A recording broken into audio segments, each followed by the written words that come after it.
All right. So today our topic is statistics and machine learning better together. So yeah, I'll just give an overview of what we're going to cover today. So first of all, it's a brief introduction of Wolfram Language, just in case you're not familiar with our technology, just to describe what the language could do. And then we'll be moving on to classical statistics, like those distributions and like those building distributions and what kind of things that we could do with all those distributions.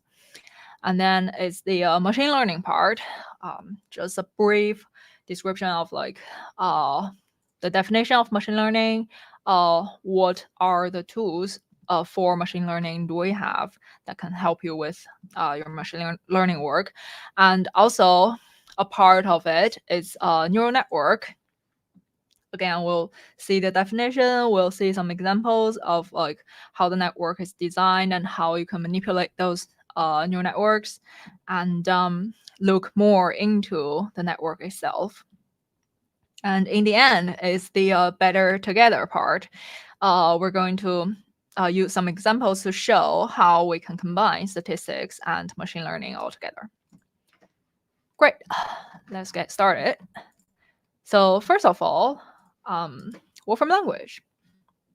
So Wolfram Language is our technology, is our coding language that is highly integrated and also symbolic, which means that we can enable a large variety of computation. And once the framework is set up, you can just substitute in the data and for multiple purpose. So first of all, let's look at this food hygiene example. So here it's a map showing the geolocation of how the restaurants are rated in Oxford. So yeah, there is a UK government API that we can hit to get the hygiene rating for all of the restaurants. So it's like 1 is pretty bad and 5 it's the good ones. So first of all, let's look at the data. We got the names here, and then all those information, like where are they, and we use this postcode and this geolocations to build the map. And here is the most important one, the ratings. So as we can see here in this map, each dot is representing a restaurant with the rating being colored, like the green ones are 5, and then like going down, it looks like that. And I would assume that is black ones are not yet having a rating. But yeah, as you can see here, this area is more in the city center of Oxford, and then that's where a lot of restaurants are located. And this one is a heat map of showing how Oxford restaurants are rated. Like, yeah, here was the city center area, which is a light yellow, is like 4.5. But somewhere here, when it's blue, then it means that here goes pretty bad. And yeah, this is just a different representation, like showing the ratings. And we've got this framework built up, and now it's just not only looking at the Oxford data, we can also see how those restaurant ratings are working in the whole UK sense.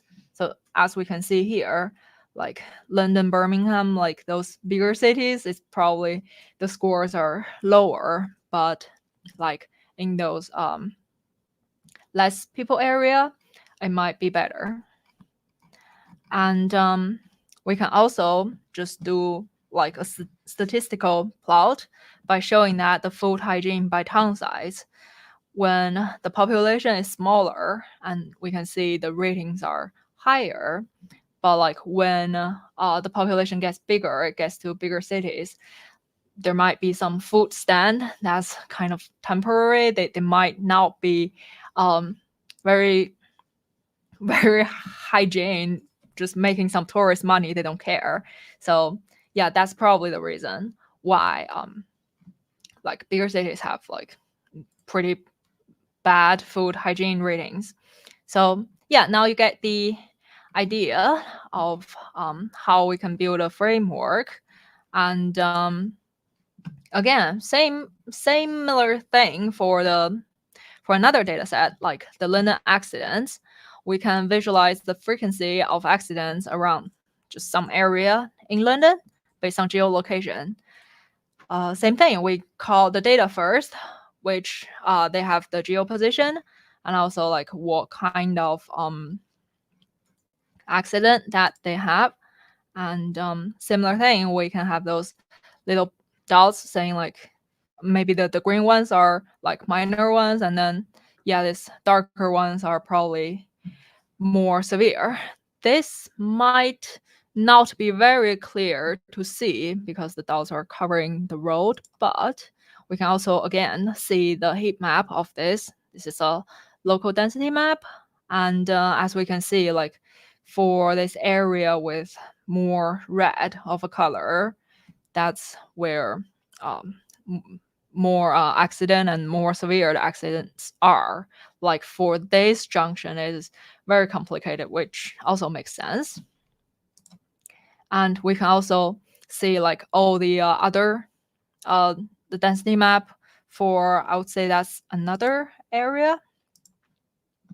But yeah, so yeah, we got the framework to pipeline all this map processing, and these are all enabled by the symbolic nature of Wolfram language. So what is the symbolic nature of Wolfram language? Let's look deeper into the code behind the scene. So first of all, we have this example on the left, which is a math formula, and it's 1/20 times all this other big chunk in the parentheses. What's behind the scene of this formula? It's our Wolfram language code, which it's a head times the head is telling you what this function is doing. So here we have the times, and then we have the argument in this square brackets, and it's containing like all the rest of the information. And then here, as we can see, this rational is just this 1/20 times the rest of that. So yeah, times takes two arguments. First one times the second one. And also, this is just a nested structure. It's like, as here, we can also look deeper down into it. And then in the end, everything boils down to like this structure, like a head and some arguments. So yeah, the math formula is just one example. And as we saw the data here on the left, like it looks like a beautiful table here, but also behind the scene, the code looks like it's a head. The head is data set, and then it's with some structure of arguments here. Also graphs, even though it might not look like code, but it's also code behind the scene with the head graph, which is saying that, oh, this is a graph object, and then with like the arguments inside to describe the details. Also image, which is the similar thing. So yeah, like this text cell, graphics, 3D graphics, sounds, neural nets, programs, and even this interface that I built here that I click through all these tabs. It is a tab wheel that had, and remember like all the arguments. And even for the notebook, so today our presentation is in this whole thing called notebook. Even this whole notebook behind the scene, it started with the head notebook, and then with a lot of arguments inside it to define a notebook. So everything in Wolfram language is structured in this way, which means that it will be easy for us to substitute any parts of it, just to modify it to some other things. And we have examples demonstrating that later. So yeah, that's just some basic understanding of Wolfram language. And now we're going to look at the first part of our topic today, statistics. So I would like to talk about some classical statistics. First of all, is that we support a large number of known statistical distributions. Let me just get it here. So yeah, this question mark distribution is querying for all the functions that has distribution in the name. So yeah, as we can see here, we got all this list here that are the known distributions, and we've already built them in this in Wolfram language so that it will be easier for you to use that. And last time I checked, we have about 170 distributions, and I think we're going to release a new version of the Wolfram app 14.3 like really soon, like this week, next week. So yeah, I would assume that there will be more on these distributions. So it's like just the basic one, the normal distribution, like everything you would like to use. It's highly possible that it's already here. So that will save you some time to build your own function. So yeah, distributions are handled symbolically, as I can demonstrate here. This normal distribution, yeah, let me just pull out the short version of the documentation here. And you can see the normal distribution, that is the head. It is saying that the normal it is a normal distribution, and we have the arguments here. The argument is that it has a mean and has a standard deviation. So that's the that's one possibility of the normal distribution, or as we just showed here, it is an empty square brackets with nothing in it, but it means that it is with zero mean and unit standard deviation. So it's the same thing as this distribution, normal distribution 0, 1.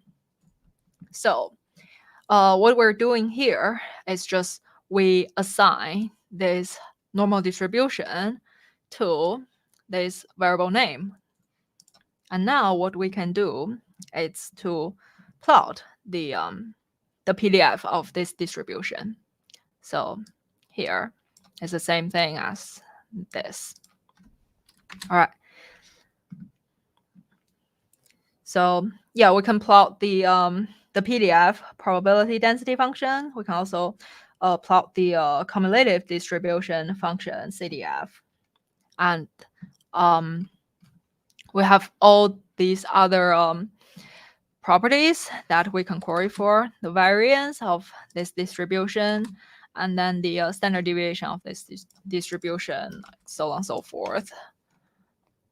So yeah, this quartiles of the distribution. Here we can show we're showing the formula form of it, but I believe we can also show the calculated, the numerical version of that, and also yeah, showing the PDF and CDF of the distribution. So here we can see we can query for the specific quantile of the distribution. So let me just assign Q, it's equals to 1/4. And then here is just plugging in, like distribution is our normal distribution, and then plugging in the 1/4 over here. And yeah, again, we can also query for the numerical version or this formula version. So yeah, for all of these properties, that works for normal distribution, they also works for all those other mentioned, like those built-in distributions. You just need to substitute that in here. So yeah, now let's do some examples of the normal distribution again. So first of all, we have this normal distribution defined, and then we're asking for a random variant. We're asking for 100 random variant of the distribution. So yeah, because they are generated from the distribution, I would say that they lies on the normal distribution.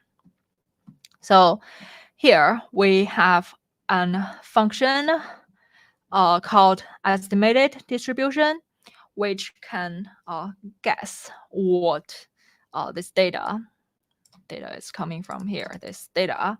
So we're giving this estimated distribution, our best guess is, oh, because we generated from normal distribution, now it should be on this normal distribution, right? So yeah, this giving the data and normal distribution A and B, and we're asking this function to give us an estimate of what this distribution is. And here, it is giving us this normal distribution with mean to be 0.02 and standard deviation to be 0.96, which is about the same as our previous one, like this one, this unit normal distribution. So yeah, now let's see the distribution fit test.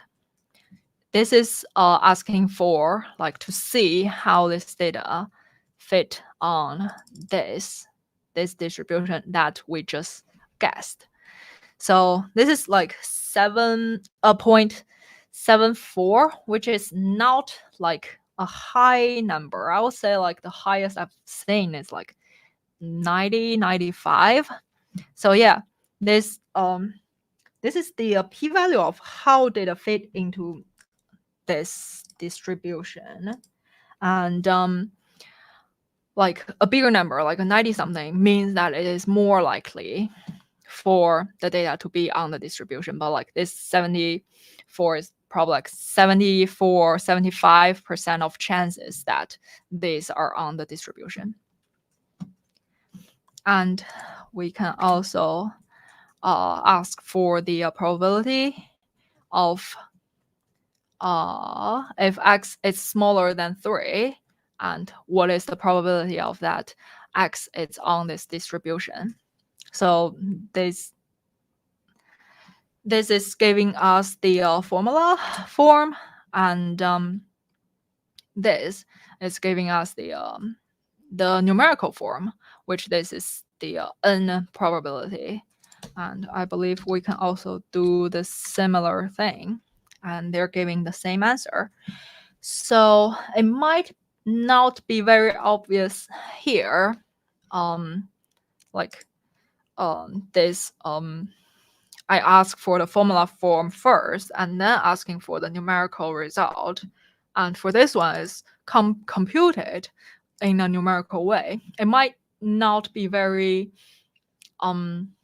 visible from here, like the timing cost of these two different approaches. But with some other like larger data, there might be some time differences. So you can think about like how it suits your need to choose if to use the symbolic way or to use the numerical way. So yeah, and we can also see the expectation of this equation on when x is on this distribution.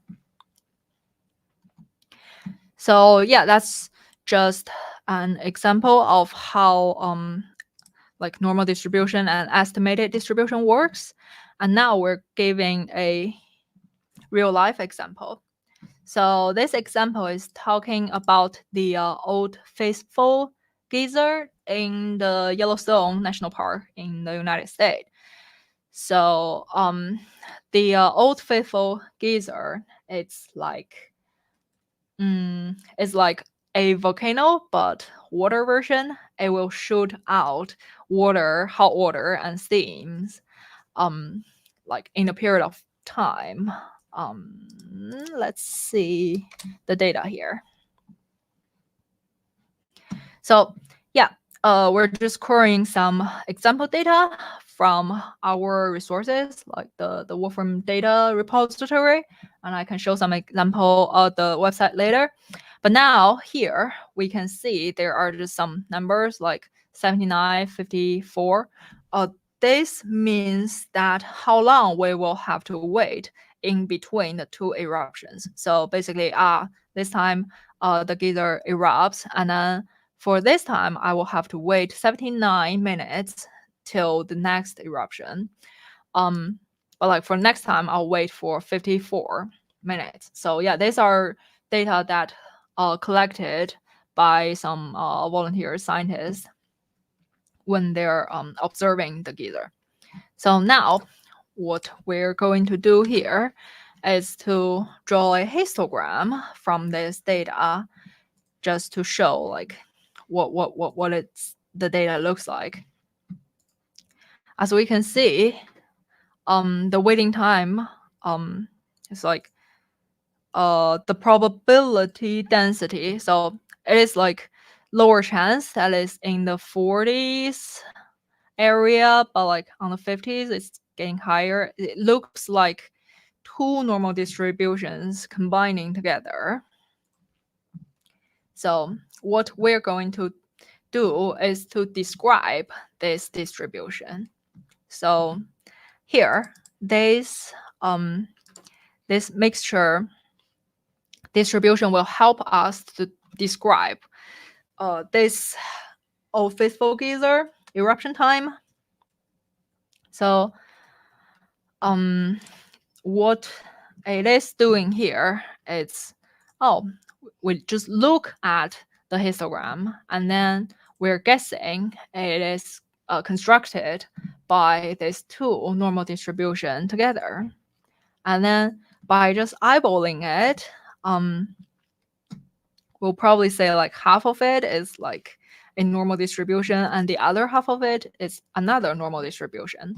So that's what we're building here. We're just telling this mixture distribution that, we have this first normal distribution, and then we have this second normal distribution. And the A and B means that they're the weight of like how much they are. For this one, it's like half and half. There might be some other distributions that's like 30, 70. So yeah. And then when we have this mixture distribution built up, we can put it in the estimated distribution. So just as our example before, we're giving it the data and the distribution that we just guessed, and then giving it some these numbers just as what we guess, like half and half for each of distribution. And then for the first normal distribution, it's like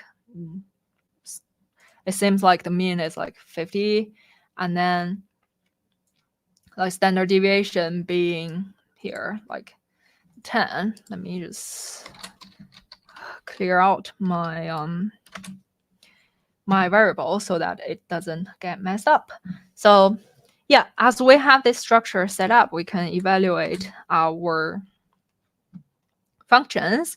And then for this time, our estimated distribution gives us this thing.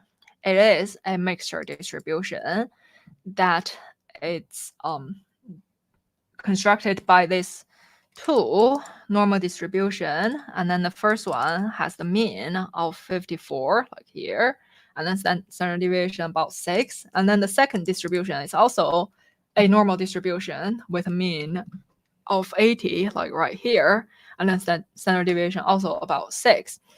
And what's different is that we guessed the ratio, the weight of the two distribution are like half and half, but like in real life, in this calculation, it turned out to be like 4060. So yeah, and now we have our estimated distribution being this one, and we can put it in the framework of our statistics functions.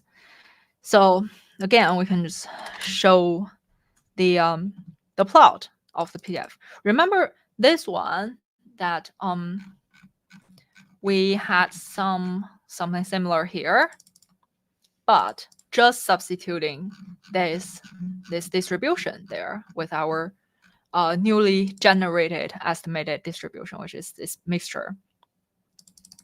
So yeah, just another distribution, and we can just put it in. So for some other languages, it might be like for every different distribution, say like normal distribution, I have that PDF normal distribution. And if I have some like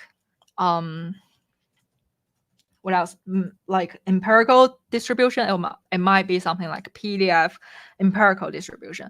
But for us in Wolfram language, it will just be this PDF, and then you can change the arguments here to put in another distribution.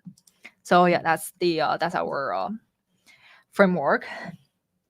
So yeah, now we can just see the original histogram and also the PDF plotted here. And again, we can also calculate the numerical value of the probability. So here we are doing the calculation for so if x is on this distribution, and then the probability of x is greater than 80. So it's like right from here to the right.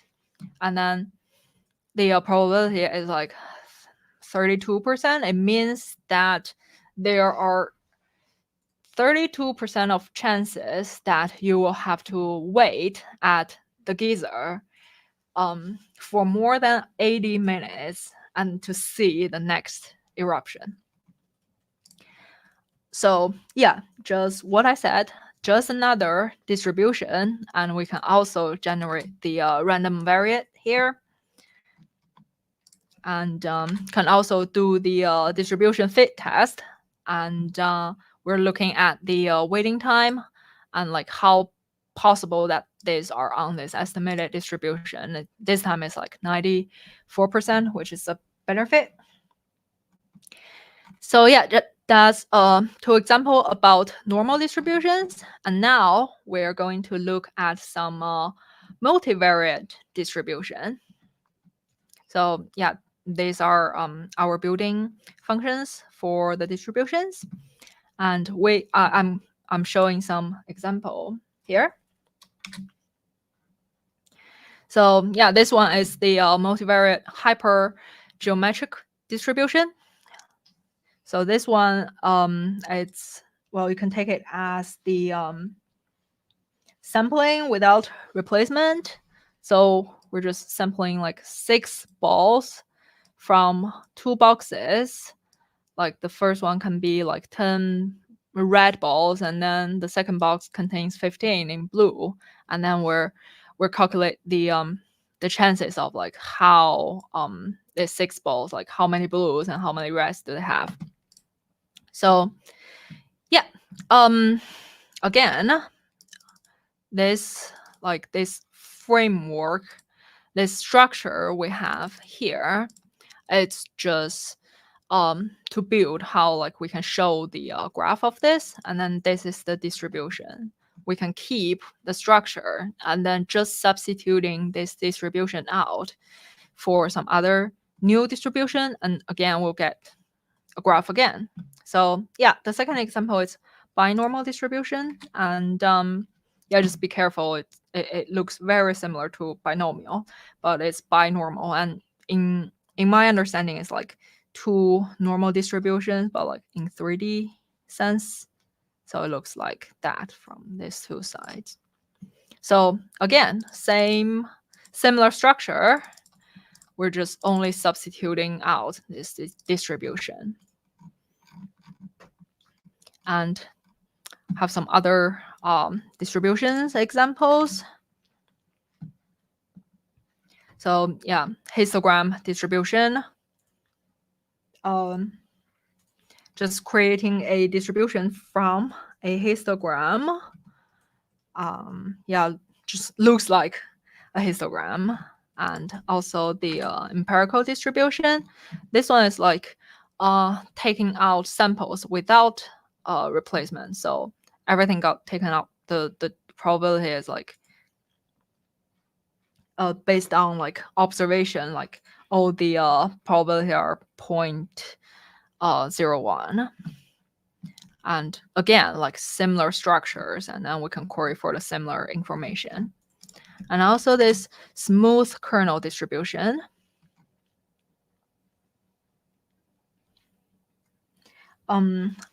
It looks like the smooth out version, continuous curve of a histogram. It looks like this. And again, with the same structure, we can actually show everything all together, like layered together. So yeah, this is the histogram first, and then also the PDF, and then the PDF of the smooth kernel distribution. And here we're going to talk about some meta distributions. It means that it's a mixture of existing distribution. So first example is the truncated distribution. Yeah, like showing and plot. It's easier for explaining this. So truncated distribution means that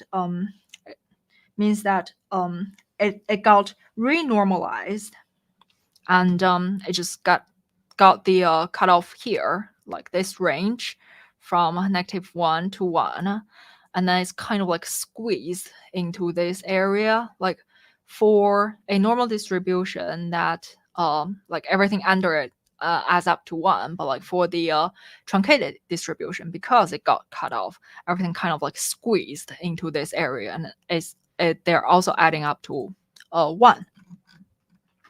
And then the next example is censored distribution, and these are categorized as like a left censored distribution, right censored distribution. But again, they're in a similar build, similar structure. So yeah, this censored distribution is like a normal distribution, but got a cutoff point. Let's see. So yeah, here, as we can see, we can manipulate the cutoff of where is that. And the differences between this one and the truncated distribution is that this one doesn't have like any squeeze out. These are used more in medical data, saying like, maybe this disease is considered cured when the patients are more than like 60 years old, something like that. And then again, similar structure. We can also get the right censored distribution here, as you can see. Yeah, it's like if they're more than 60 years old, then this is like considered successful, and then that's why like it has a solid probability on the right hand side. All right, now we're done with our first part, the statistics and those built-in distributions. Now we're going to talk about the machine learning. So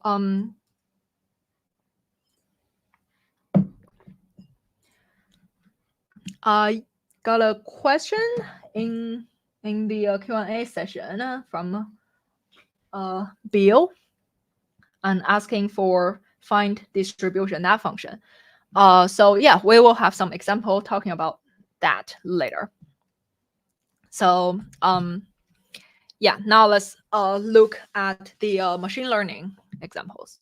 So first of all, what is machine learning? I think everybody should be kind of familiar with, at least with the word. And the definition is more like when we have rich data but poor understanding, that's when we're using machine learning. And then the machine has a model to learn from a huge set of data. So yeah, the model is just programmed with parameters, and then learning is fine-tuning those parameters to fit to the data. So in the end, it's just like data fitting. So here is one example of data fitting. So as we can see, if the degree is pretty low, then it's a linear fitting of these little dots that looks like a going up trend. And when the degree is getting bigger and bigger,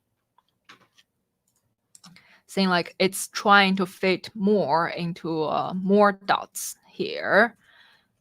And again, it gets more complicated, trying to go through more points, but on the right hand side, you can see how complicated it gets to. And it may cause like more computational power. And but it might not be very accurate to describe the trend, to describe our data here. So yeah, let's look at this this example.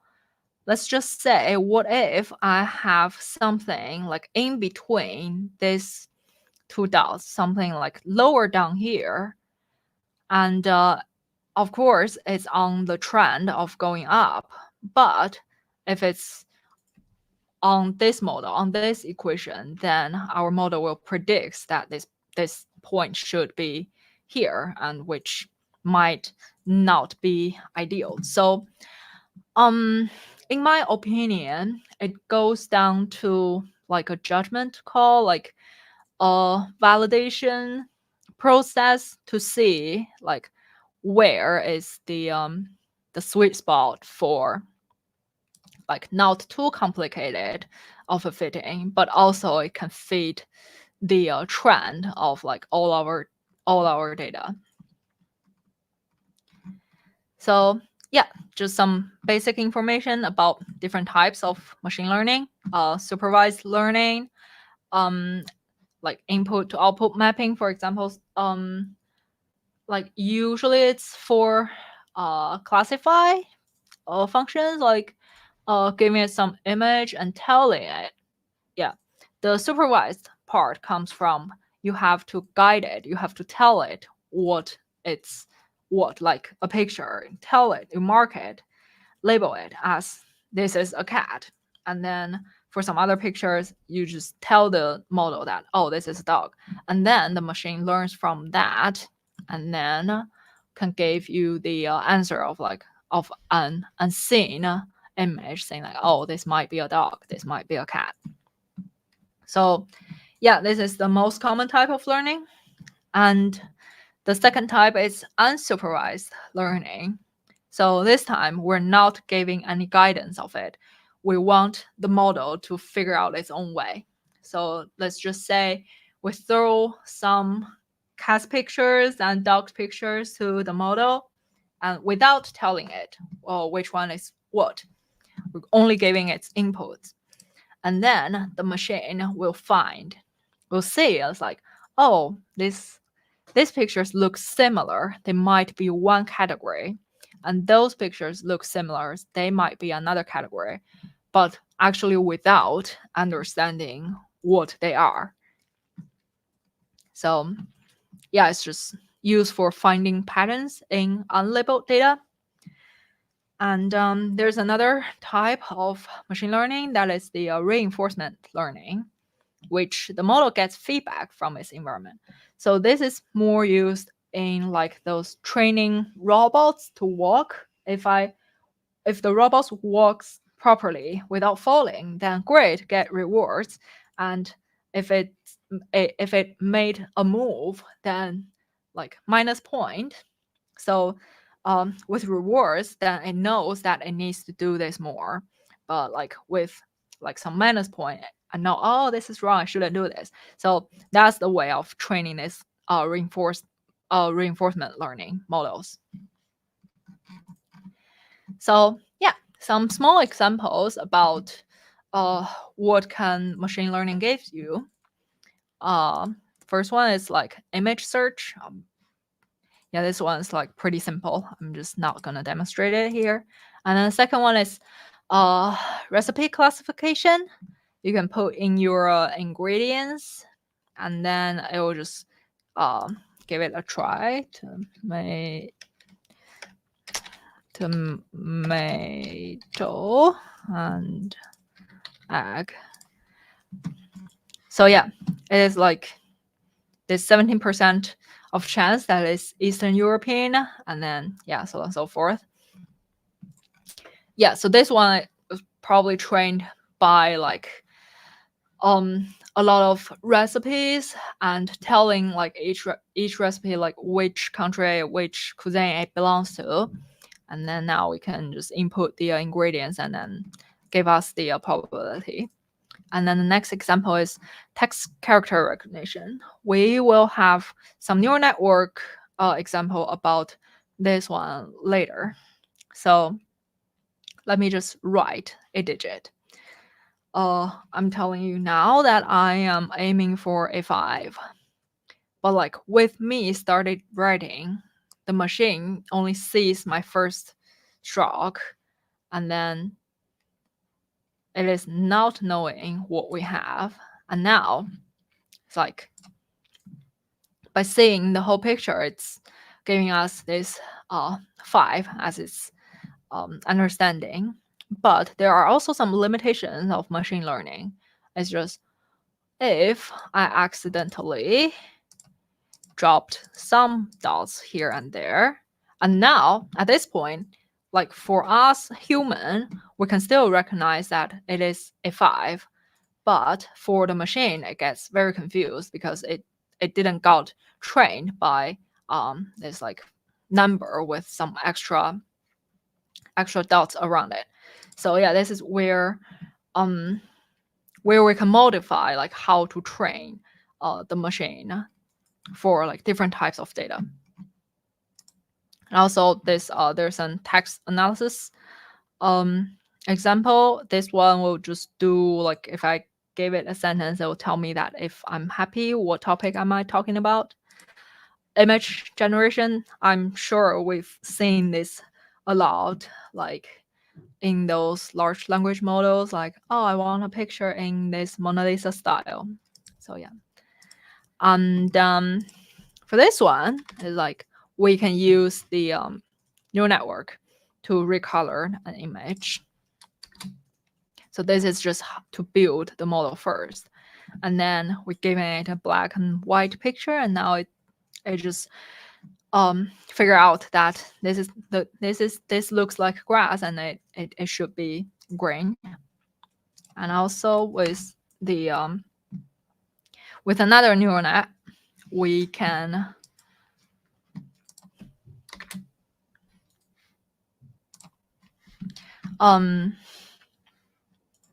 with another neural net, we can ask for the depth of a scene, because this looks like 2D from here.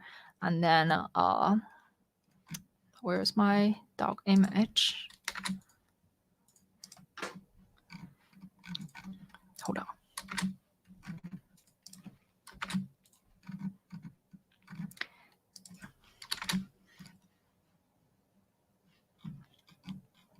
Yeah, so now it's like, oh, let me make it into 3D. Like all the grass should be like plain, but like the dog has its depth. The next example is that we can ask for a satellite image and make it into the map version of that. So here it's a image from Las Vegas, and now we're using this model, this neural net, to make it into a map picture. Yeah, as I said, that neural net machine learning has their limitations. It's like this might be very easy for us to distinguish as an intersection, but it might be confusing for the machine to identify those. And here it's an example of I can build a machine learning model for me to make some investment decisions. So first, I'm giving it some data saying like, what diploma do I have, and how old am I? What's the gender and the area they come from, and then we're training this classifier and asking that. So with these criteria, what am I looking for? So this model is suggesting me that I should put my money into pension. And let's, just plot it out. And we can also deploy it to the cloud using this cloud deployment. So us, Wolfram Research, that has a cloud support, which is the Wolfram Cloud, where you can deploy APIs like this forms on it, and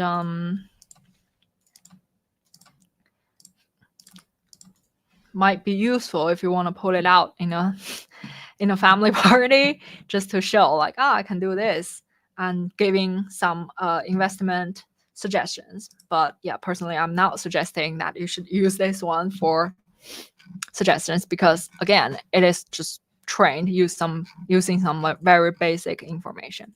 But yeah, that's just an idea and showing what we can do.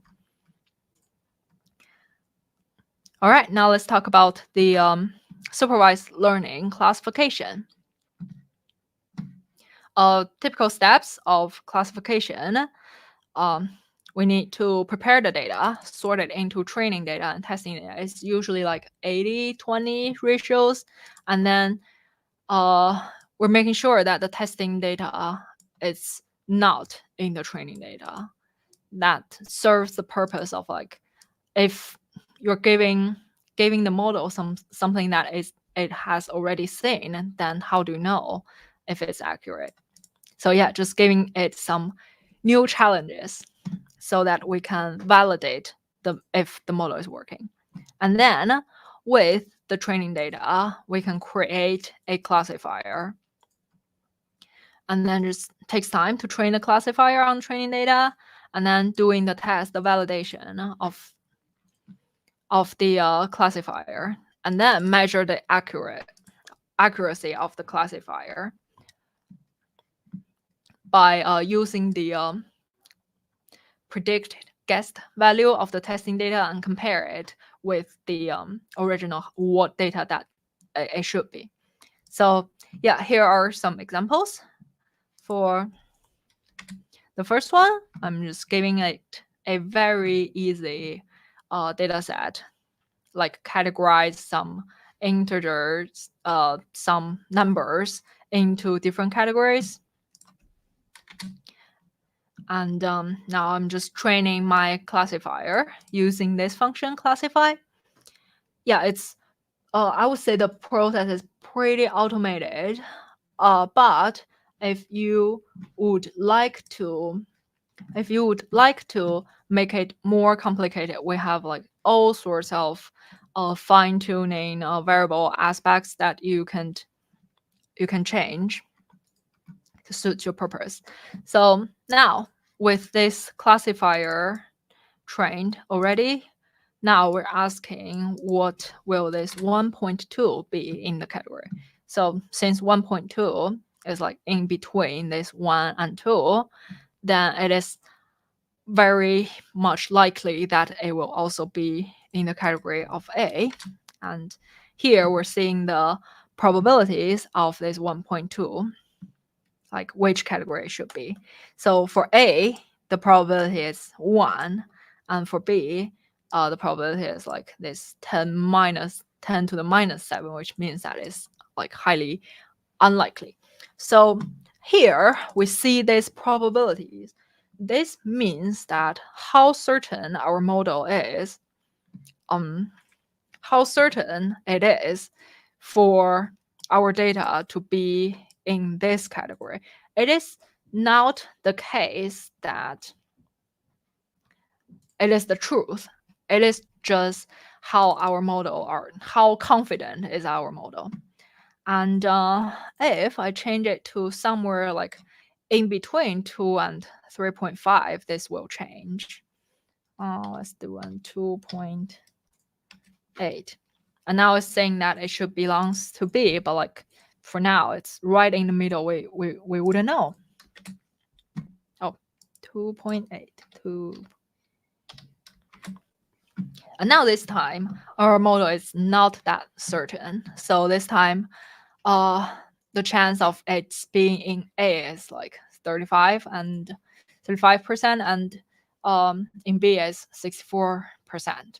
So our model is not as confident as the previous 1.2 example.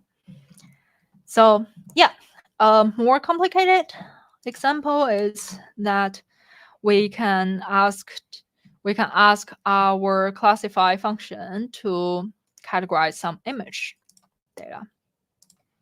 So here we're just giving like some images and then categorize them into 2 categories. One is night, one is day. And our model is this classifier function. And now we're asking this function to identify some images that it never seen before. So here, this is the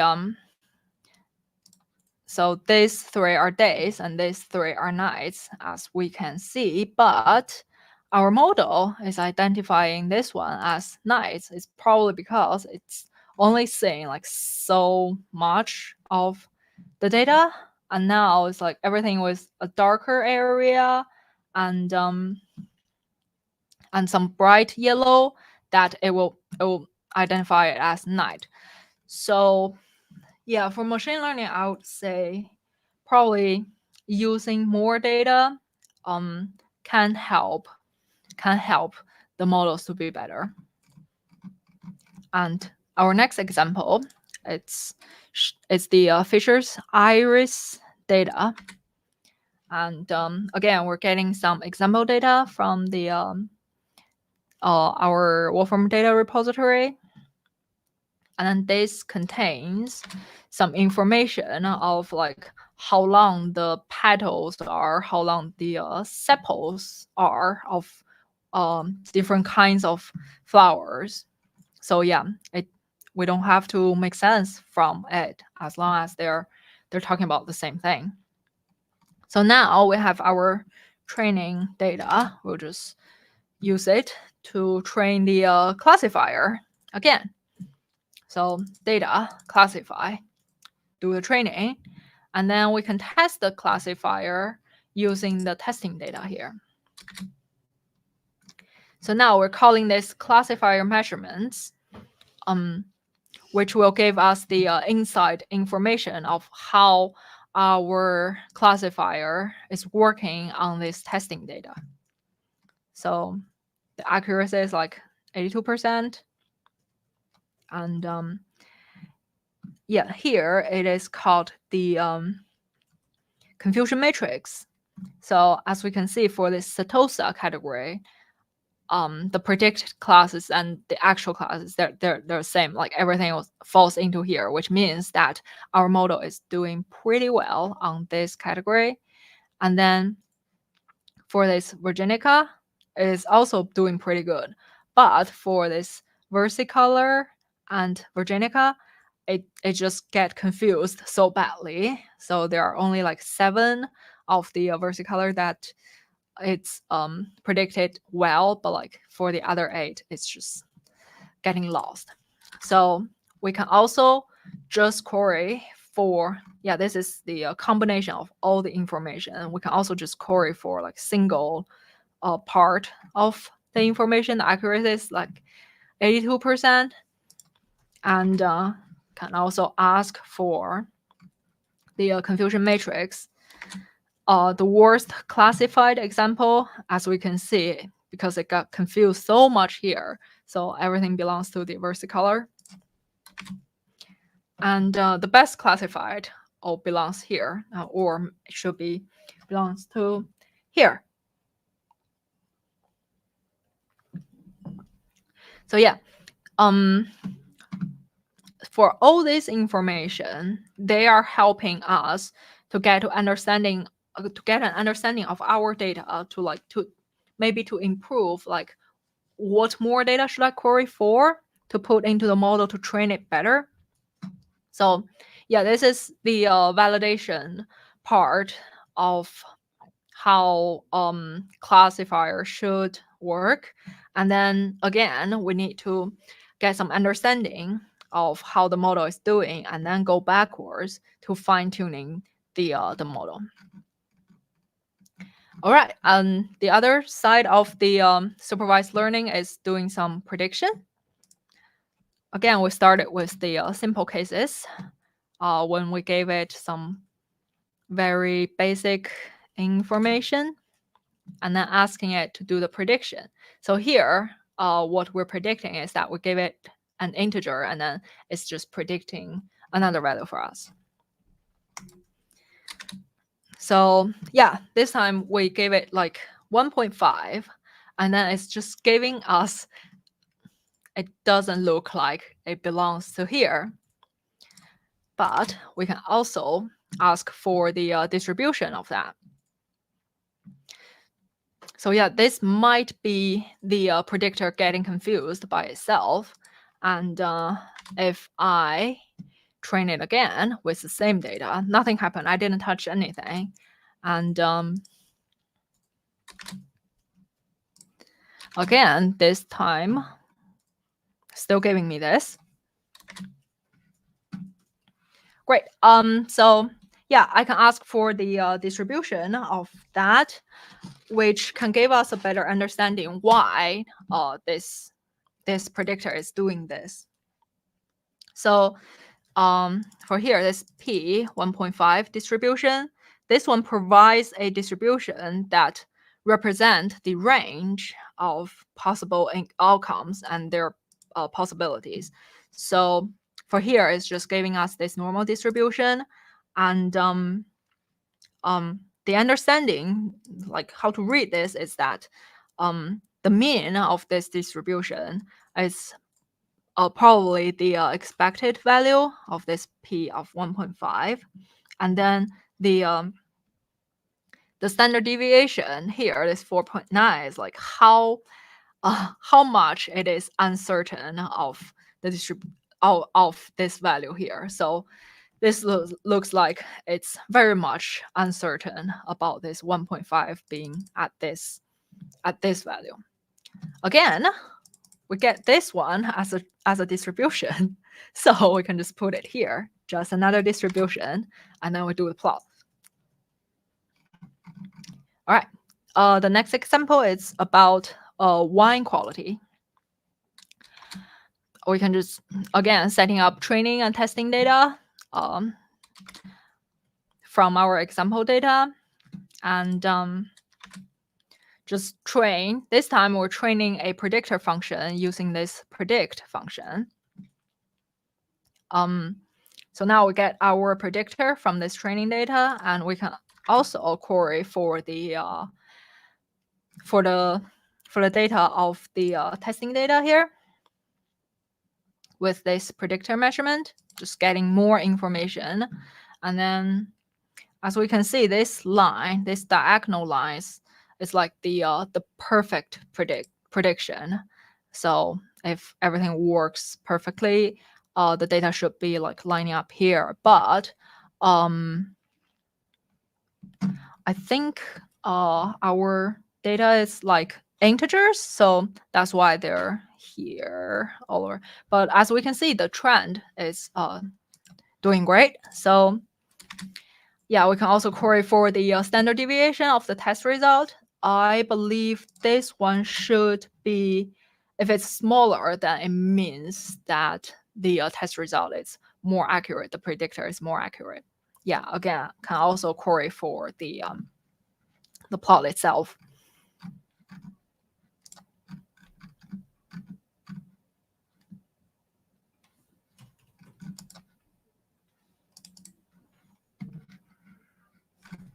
All right, yeah, I think I'm going to skip this Boston house price example, and you can try for that if you're interested in it. So now we can talk about some like feature extraction in the unsupervised learning. So unsupervised learning, again, it's just throwing at the model a bunch of data without telling it what it is. So the model should be something like this, giving it the training data, and then it got encoded into vectors, and then we have the model to train the vectors, the data, and then we have the trained model, and this is the like the testing data. We gave it the testing data, and it got encoded into vectors, and then those goes into the trained model, and then outputting some vectors, and then going through some decoders so that we can to get to an answer that we can understand. So that's the basic idea. Here, the example is that we're getting some dog images.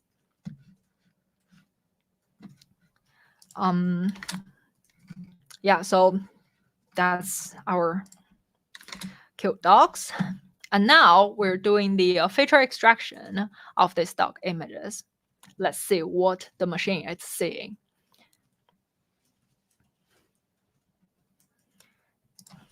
So we got the extractor function, and then now giving it another image of a dog, and then this is what the machine is seeing. It's just a long vector, a very complicated vector, but we human couldn't read this, and but it makes sense to the machine itself. So we're getting this feature distance function, and then looking at these two different images, and this number describes how far away these two images are. It might not make sense here, but if we show it with these two pictures, so these are two like long ear dog, but these two are more distance, like has this 40 distance, and then this one has 30, means that these two images are closer, are more similar than these two pictures. And with that distance calculated, we can build this feature space plot so that the closer, like the more similar those pictures are, and then they're more like closer in distance, and that's how they can be put into one cluster. So like for here, we have this dog that's like longer hair, bigger dogs, and this one is like one category, and this one like smaller dogs, and then here is just another. But here is where the machine got confused. Let's see why. So yeah, here the dogs are not very obvious, and yeah, I have two dogs, things like that. All right, so yeah, the next part is the neural network. I'll probably just be very briefly talking about it, because neural networks can be very complicated, and like how to build it, how to modify it. And we do have other webinars like talk into neural networks more in details. And if you're interested,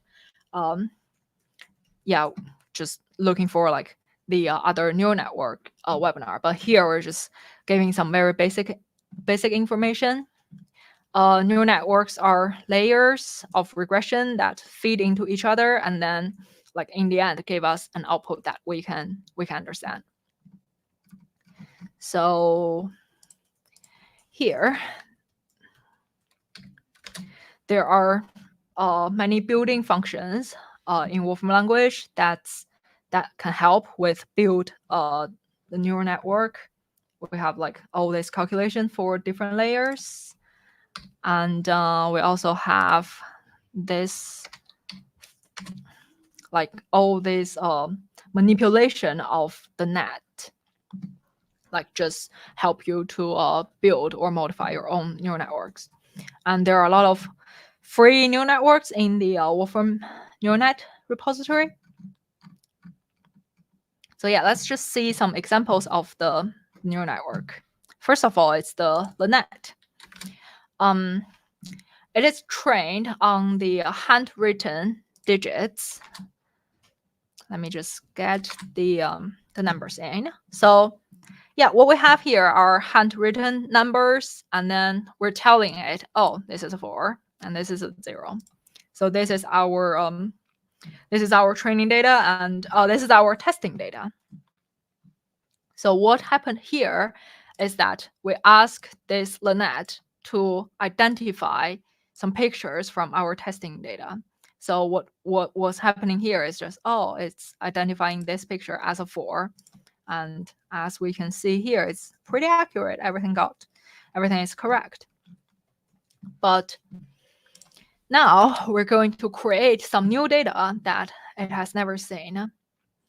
So what I'm doing here, it's let me just show this. So I'm creating some new data that is an image, a blurred image of some digits. It's not handwritten anymore. So this time I'm asking LeNet to identify who are they. And as we can see, because this neural net have never seen this before, so it's just not doing a great job. And now we can retrain the network with this data we generated so that it can obtain the ability of identifying things like this. All right, let's do the training. So yeah, here is the monitor of like how this model is working hard to understand our data.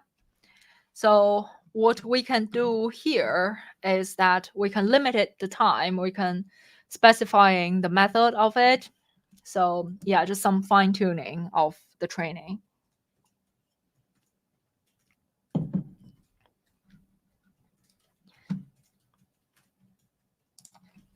All right, let's see. So again, with this newly trained LeNet, the new LeNet, this time I'm asking it to look at our blurred version of the data. And then this time it's behaving pretty well. But as I said, the testing data shouldn't be the training data, because you've already like given the answer once. It can remember that. So here I'm just generating some completely new data that it hasn't seen before in the same in a similar manner. It's like a blurred, but like a typesetting font, not handwritten. So now I'm asking for the newly trained LeNet to identifying those, and then they're pretty accurate. And this newly trained LeNet already obtained the information of the handwritten digits. So it can still behave well for the original data. All right, now we're going to recognize new characters. So what we're going to do is to replace a layer in the LeNet. And then now it's serving the purpose of classifying handwritten digits into these two different classes, Western and Eastern. It's just different numbering system. What we've done here is that we put this the 10th layer, modify it into a linear layer, and the output is just two different classes, like two-dimensional. So let's doing some retraining. So here, our training data is like we're giving it some handwritten digits and then telling that, oh, this and this is Western writing and those are the Eastern writing. So again, just take a second and redo the training. And now this time, our new LeNet can identify these and this to be the Eastern writing and this one to be the Western writing. So yeah, we can look more into the networks. Yeah, just different layers of the LeNet.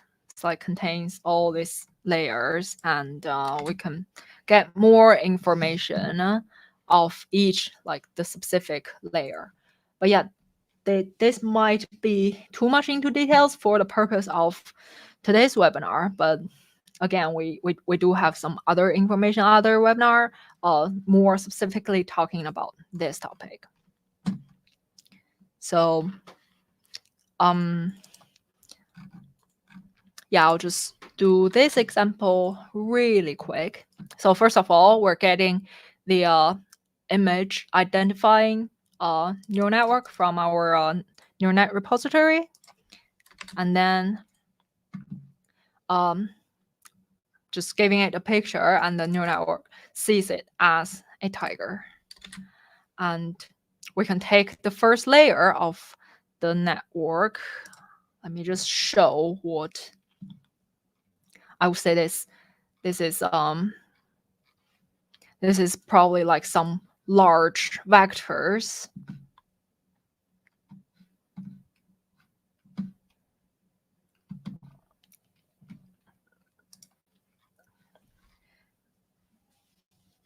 All right.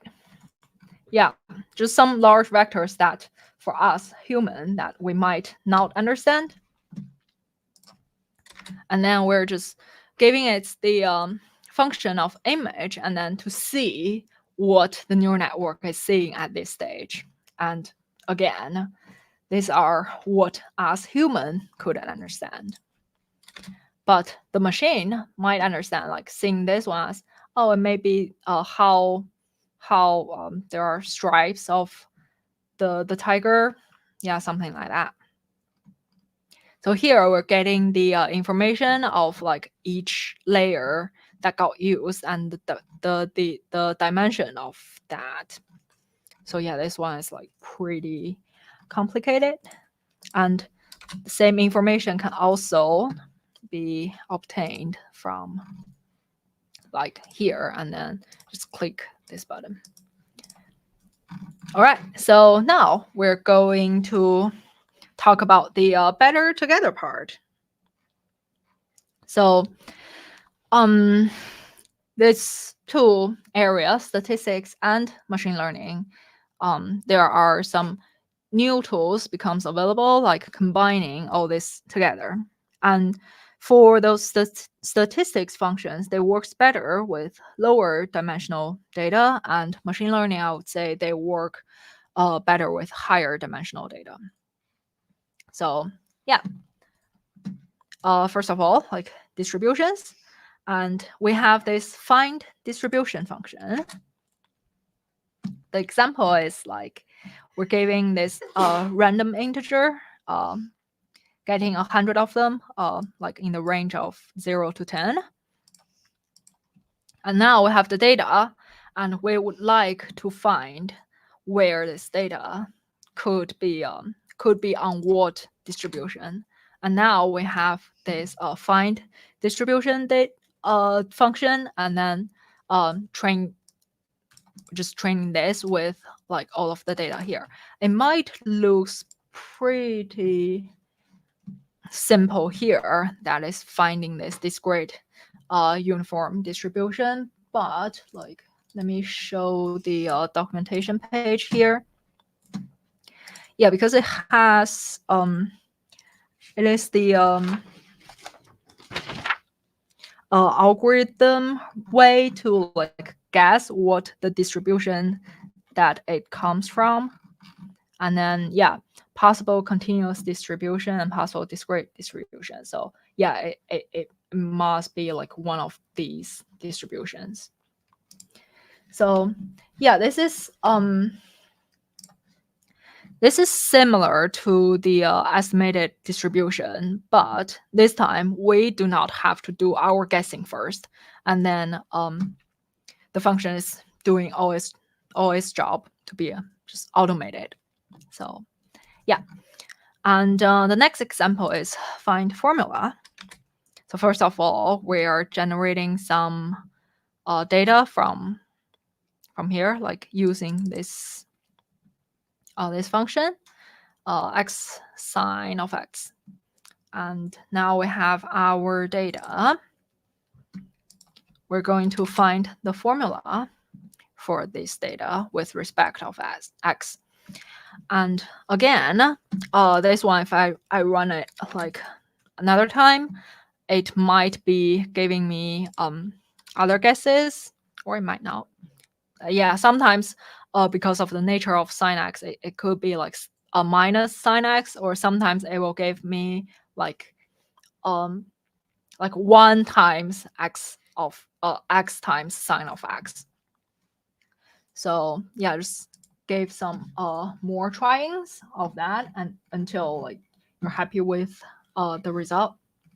So yeah, I would say this find formula is like those like fitting. It's just guessing like what the formulas those data are on. And the next one is learn distribution. So this time we are giving it this data and then calling this function learn distribution. And again, we have the keyword distribution here. So I'm just gonna say it is just another distribution, and this is our learned distribution. And again, we can query for all those information like mean, standard deviation, things like that. And now we're just generate one random variate from the learned distribution. And also same thing. This similar plot we've seen a lot today is just to make the plot of this, just another distribution.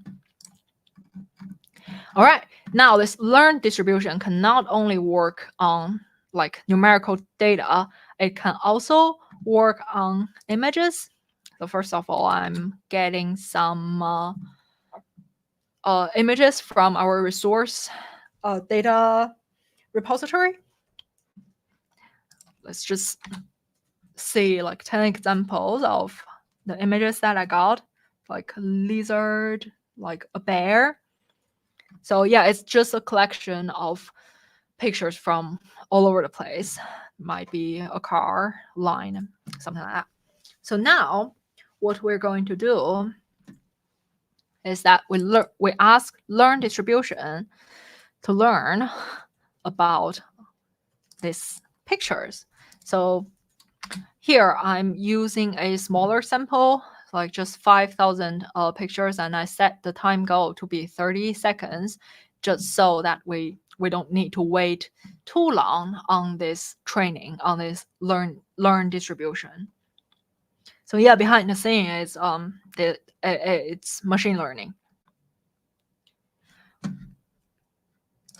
So yeah, learn distribution generates a learned distribution that attempts to represent an underlying distribution of the examples given.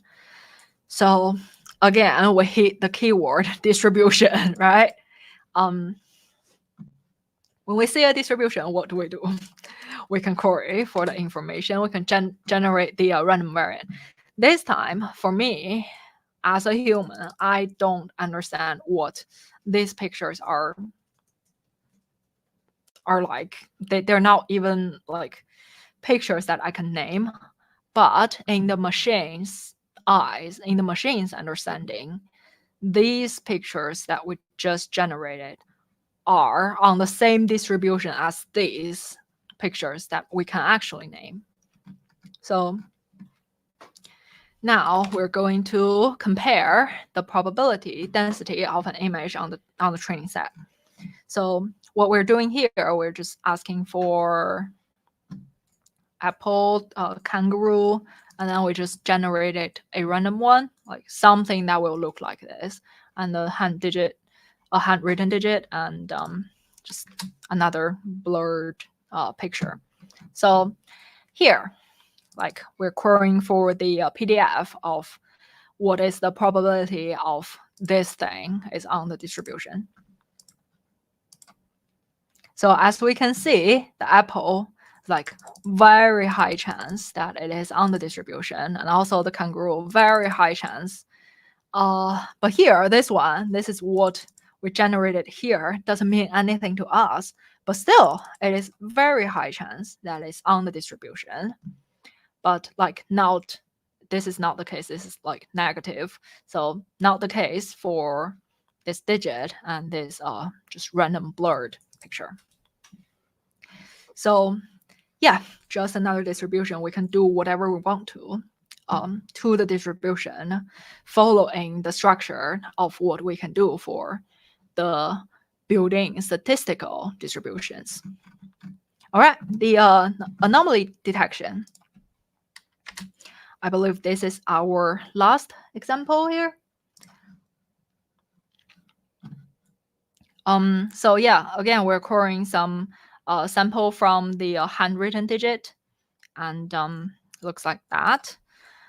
And now we're training our model. This function, anomaly detection, we're giving the data to train it so that we can figure out what other data are not belonging to this set. So now we're just find anomalies using this model, and then this model is trained on the handwritten digits. So what we're seeing here, this one it's a monkey, and this one is like too blurred, and then these two doesn't belong to the handwritten digits. And yeah, find anomalies are usually used if we want to get rid of some data. Like just for one example of the handwritten digits, it might be something that's like too blurred. It's like, yeah, something like this. We as human couldn't even tell if it's like an 8 or an 6 or something. So yeah, just get rid of these anomalies so that our data is clean for the machine learning training. And then you can also change the acceptance threshold. I don't quite remember which side means that, oh, it is more strict or it is more loose, but yeah, you can also do some testing on that.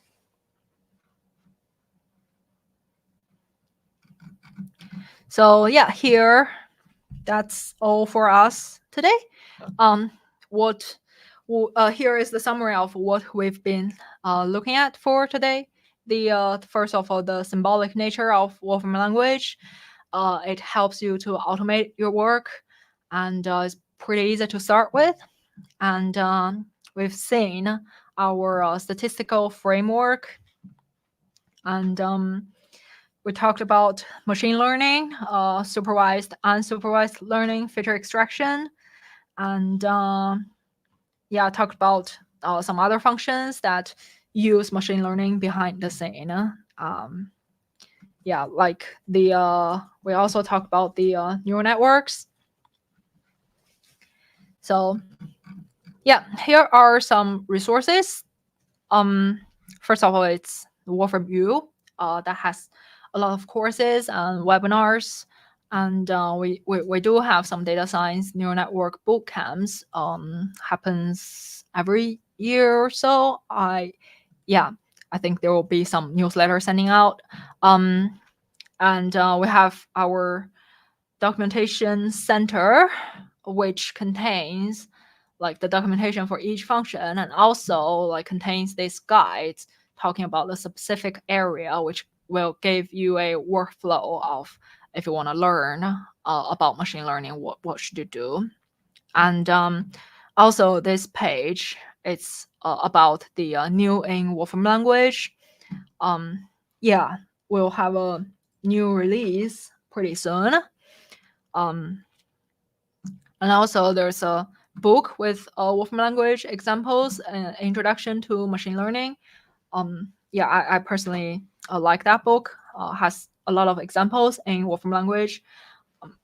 Talks about the machine learning topic.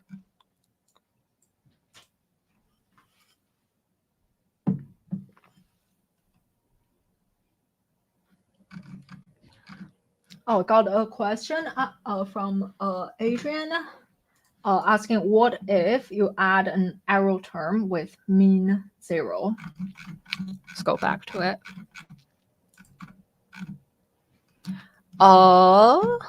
So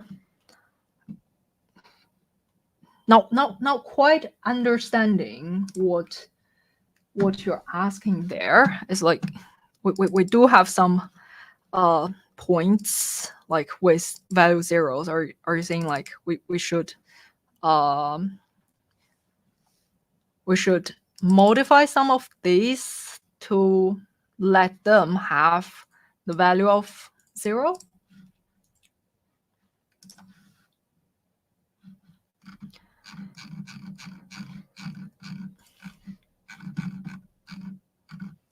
But yeah, let me pull out the neural net repository to show that what you can find there. So yeah, here is the Wolfram neural net repository, totally free, pre-trained, pre-built, pre-trained neural networks that you can use, or you can just modify with what we did today. This is the net, and also the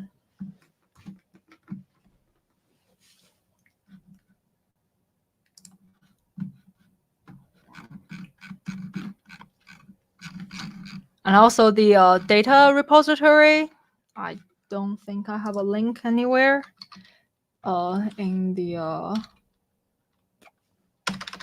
so let me just pull it out.